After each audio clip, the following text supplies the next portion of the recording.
Les 3 prochaines vidéos vont intéresser principalement les chanteurs, car j'y aborde une œuvre musicale. Elles contiendront de ce fait un certain nombre d'exemples musicaux, mais ceux-ci ne devraient pas décourager les non-musiciens, car les notes n'y sont considérées que sous l'angle prosodique, jamais en tant qu'élément d'une quelconque grammaire proprement musicale. J'y aborde la notion d'humour prosodique, l'une des plus précieuses formes de double langage permises par la parole. Les mots disent une chose, mais le ton en dit une autre. Constantin Stanisławski, le modèle de Lee Strasberg qui a formé Marlon Brando, Stanisławski demandait à ses acteurs de prononcer de 100 façons différentes une phrase comme « ce soir », afin de créer 100 contextes affectifs différents à partir de la seule prosodie. Ce soir, ce soir, ce soir, ce soir, ce soir. Et quand il y a quelque chose d'incongru dans le décalage entre les mots et le ton, on sourit.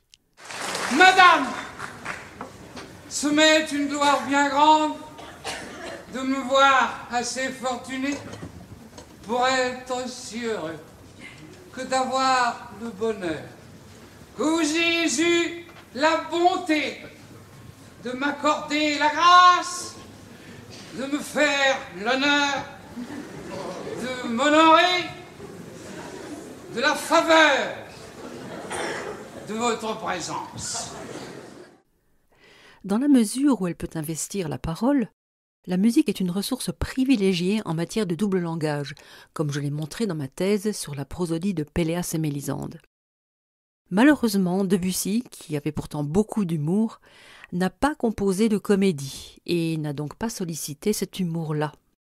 On en trouve en revanche un merveilleux exemple chez Ravel, un compositeur français doté, en plus d'un humour très fin, d'une oreille fabuleuse et d'une approche plus naturaliste de ses sujets que Debussy.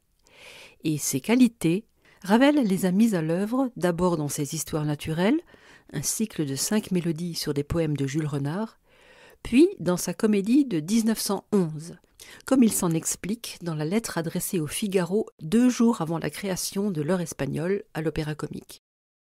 C'est plutôt de la déclamation familière que de la mélodie. La langue française, aussi bien qu'une autre, a ses accents, ses inflexions musicales. Et je ne vois pas pourquoi l'on ne profiterait pas de ces qualités pour tâcher de prosodier juste. On peut lire aussi, dans l'entretien accordé par Ravel à René Bizet pour L'Intransigeant et publié le même jour, à part le bachelier qui chantera des sérénades et des cavatines à la mélodie volontairement exagérée, les autres rôles donneront, je suppose, l'impression d'être parlés. Cette prosodie juste concerne bien sûr, hors des cas exceptionnels signalés par Ravel, tous les aspects du texte chanté, pas seulement l'humour. Et sa première vocation est assurément de rendre parfaitement intelligible le texte de Franc Nohain, qui n'est pas un livret composé pour Ravel, mais une pièce que Ravel a découverte au théâtre de l'Odéon en 1905 et qu'il a utilisée sans grande modification, hormis quelques coupures. Dans cette version théâtrale, Ravel avait apprécié le décalage comique que Franc Nohain avait souhaité créer entre le côté léger de la situation et le côté emprunté de la conversation. C'est ce ton emprunté qu'il a cherché à recréer dans sa mélodie et que nous allons à présent regarder de plus près.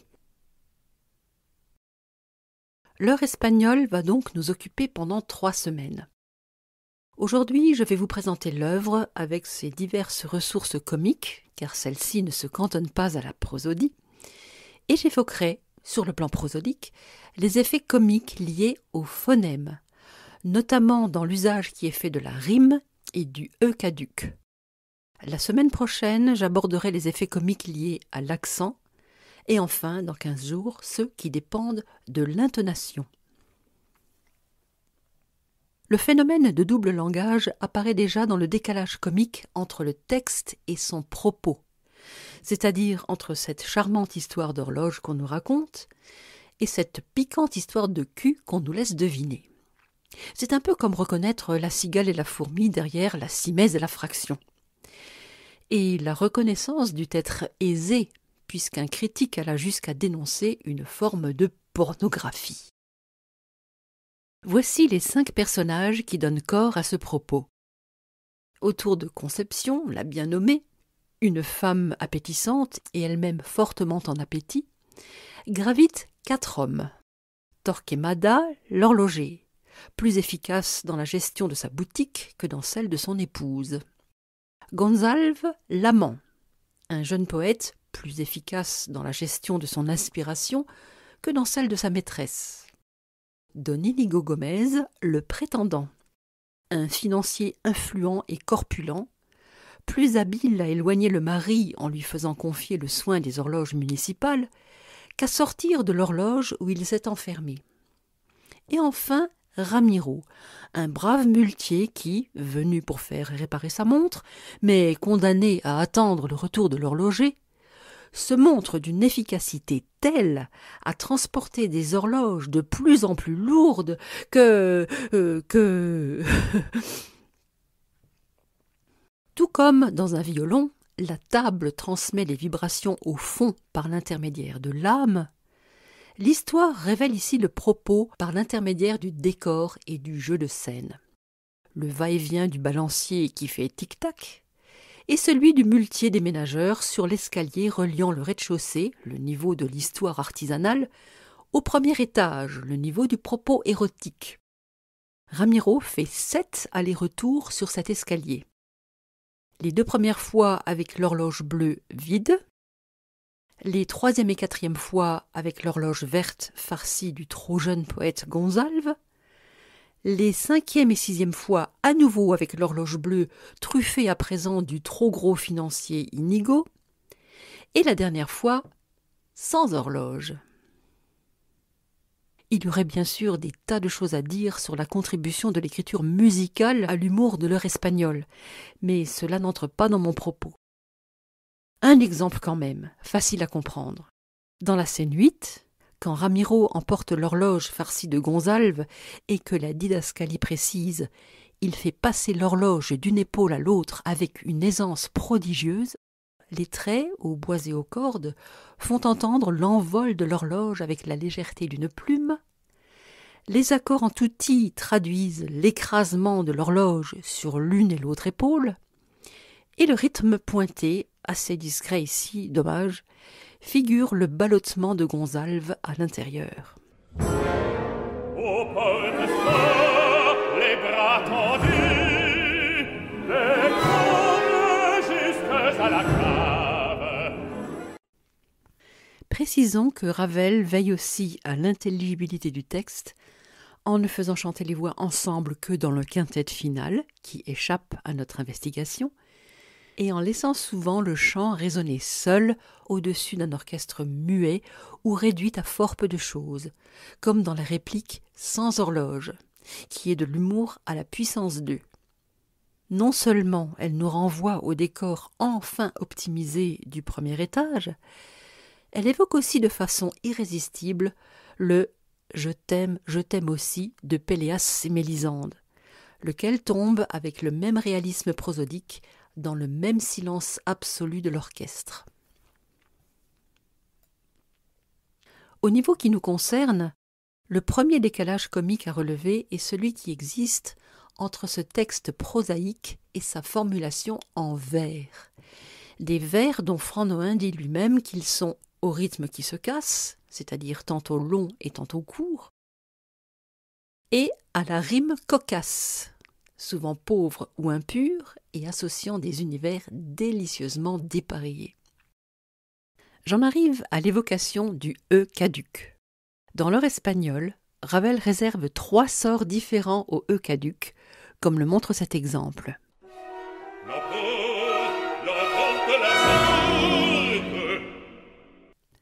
Le plus souvent, il lui confère une syllabe propre.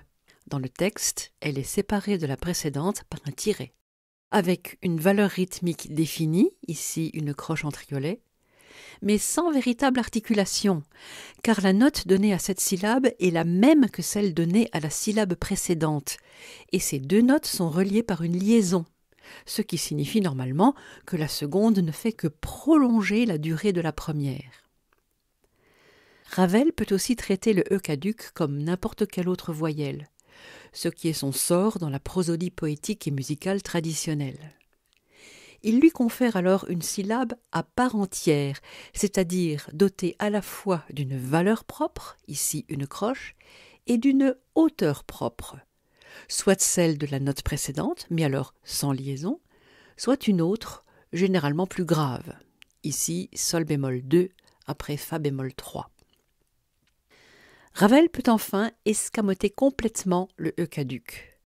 Seule subsiste alors la note précédente qui sonne sur une syllabe fermée, éventuellement par 2 consonnes comme ici. Et le texte, dans ce cas, ne met plus de tiret entre cette syllabe et le reste du mot. Cette disposition concerne plutôt les fins de phrase, que Ravel évoque explicitement dans la note qu'il a rédigée au seuil de sa partition à l'intention de ses interprètes.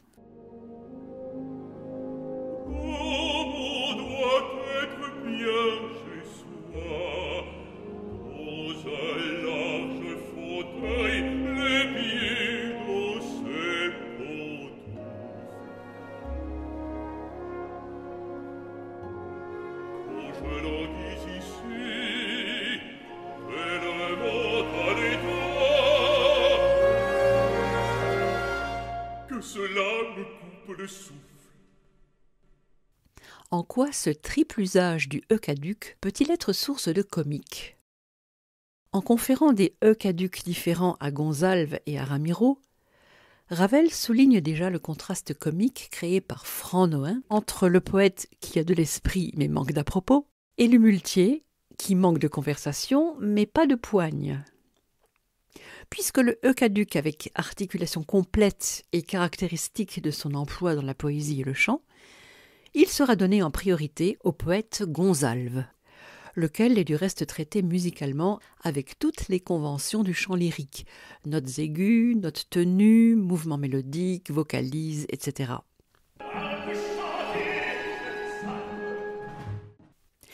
Et puisque le e caduc escamoté est caractéristique du parler ordinaire, il sera donné en priorité aux personnages plus prosaïques, à commencer par le muletier.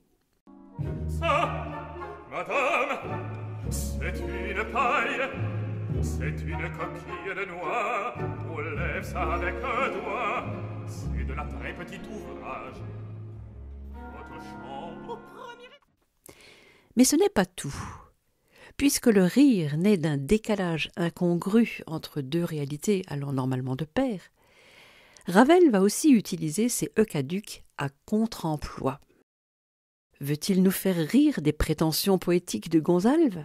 Il va lui donner des e escamotés. Cette image est très poétique. J'en veux faire un sonnet, il met en musique. Il avait déjà utilisé cette technique dans Le Pan, la première des 5 histoires naturelles composées en 1907 sur des textes de Jules Renard et présentées plus tard comme des études pour l'heure espagnole. Ravel se moque du pan trop imbu de sa personne en écrivant « La fiancée n'arrive pas », c'est-à-dire avec 6 notes au lieu des 9 de « La fiancée n'arrive pas ». La fiancée n'arrive pas. Veut-il nous faire sourire de la vénération du muletier pour les femmes ? Il va lui confier des « e » avec articulation complète. Car je n'ai jamais su dire aux femmes des choses. Il en confie de même à Conception quand elle minaude auprès du déménageur potentiel. Je suis confuse. Quand elle roucoule auprès du jeune poète.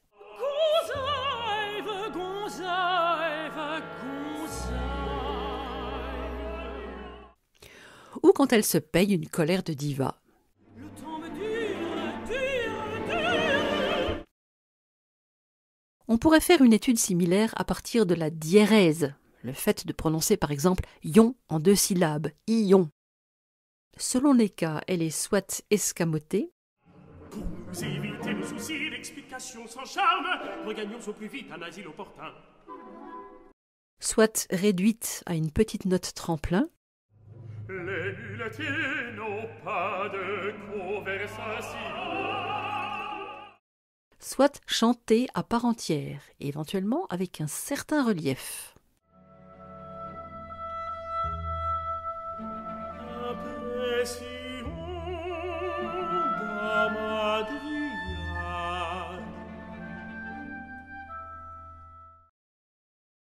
Avant de vous donner rendez-vous la semaine prochaine avec les traits de l'humour prosodique de Ravel liés à l'accent, je vous invite à visionner sur YouTube la délicieuse version de l'Orchestre Les Siècles, dirigée par Adrien Perruchon, captée en juin 2024 au Théâtre des Champs-Élysées, avec les voix d'Isabelle Druet, de Thomas Dollier, Benoît Rameau, Loïc Félix et Nicolas Cavalier.